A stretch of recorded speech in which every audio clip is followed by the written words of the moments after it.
Hello, my name is Dr. Connie Lillas. I'm a child and family therapist, and my particular expertise is in understanding the nervous system and how our nervous system expresses itself under conditions of stress, toxic stress, and health. I come by this organically. I had twin boys 30 years ago, and they were preemie boys. One of them was in the neonatal intensive care unit for 30 days. And when he came home, he was inconsolable. He cried 2 to 6 hours a day.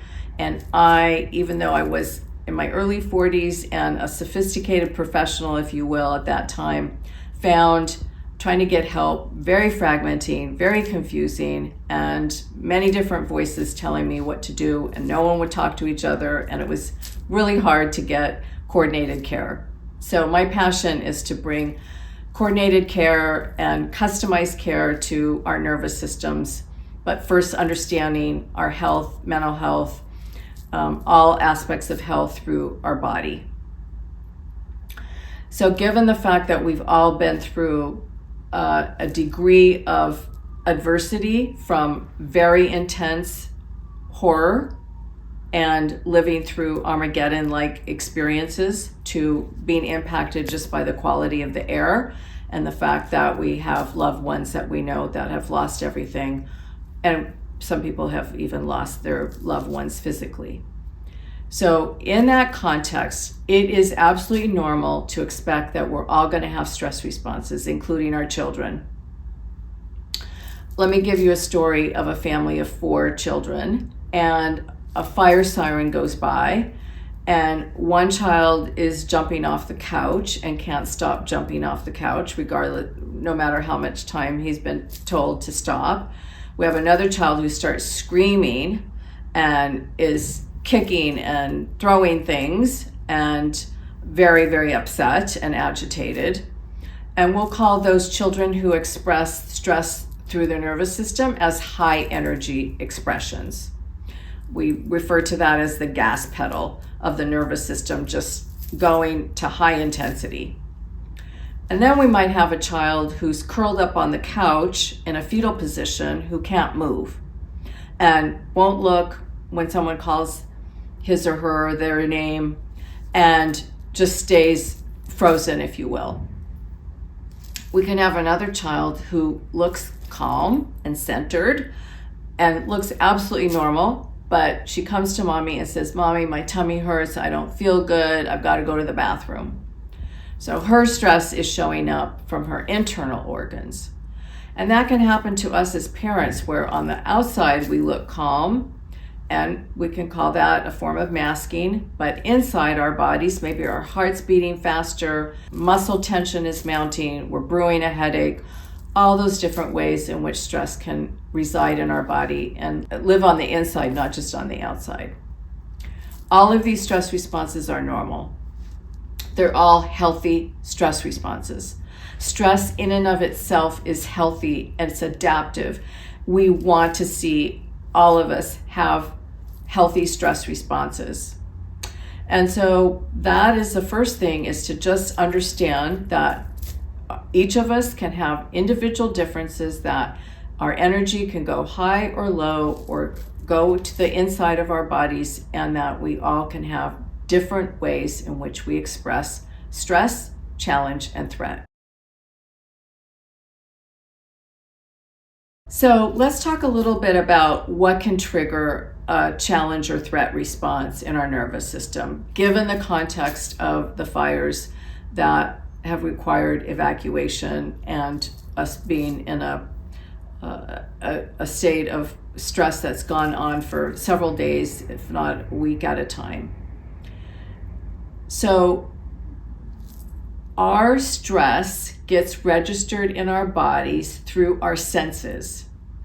Senses can be our eyes, our facial expressions, our vocal tone, our vocal rhythms, our body, our gestures, our movement. And ourselves, relationally, are a source of any of these senses that we bring to our children can set off a stress response, as well as the larger environment.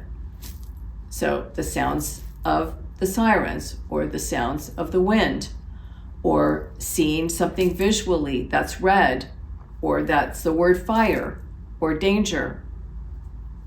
It can be something that has to do with touch, or being picked up in the middle of the night and squeezed as the child is being carried out to a safe place. But that memory gets encoded in our bodies. And so anytime that one goes to give that child a hug, that might trigger a stress response. That doesn't quite compute, like, I'm giving you a hug, I'm here to comfort you, but that may be the trigger. There can be movement stress responses from being in a home that's vibrating and windows are breaking and the whole house is shaking from the hurricane level of winds. There can be scents and the smell of smoke, or seeing the rain of the ash falling down. Any of these sensory experiences that took place at the time of the heightened stress response of the evacuations, of the horror, of the living through the Armageddon images, either through TV or through ourselves, actually living through that, is fodder for triggering our body's stress response. The body picks up the sensory signal and expresses it as we're in threat. And that is how we then can get our bodies to go into a stress response that may no longer be in threat per se, but the body's going to experience the sensation as a replication and a trigger. So what are some ways that we can help the nervous system when it goes into a stress response and tells us that we're in threat? And a lot of mental health practitioners might focus on telling the story, using the words, giving the narrative. And we call that top-down interventions. We're using language, we're using thought, we're using reflection. And the younger you are, the more threatened you are, and the more your nervous system is in a high intensity or extreme low intensity stress response, the less you can use language and the less you'll benefit from that. So we're going to talk about some sensory motor strategies that can help with the nervous system's extreme stress response going to high energy or low energy. So one of the things we can do is we can match the energy that the child is in. And we can also think about what are some of the things that our children love. So the child who's jumping off the couch might really love music. And that might be a sensory preference, that when they're calm and when things are regulated, they just love music, but they also really like to dance. And so we might match that jumping off the couch with high energy dance music. And we might turn some music on and say, let's dance together.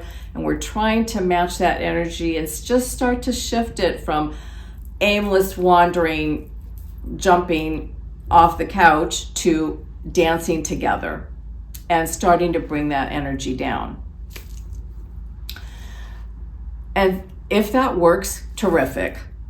It's not always going to work. And so with our high energy, we can either match or we can downshift, and we call it countering. We can counter the energy by now ourselves being calmer, quieter, and in the environment, turning off the radio, turning off the dance music, turning off the TV, and going into much lower energy, slower rhythms.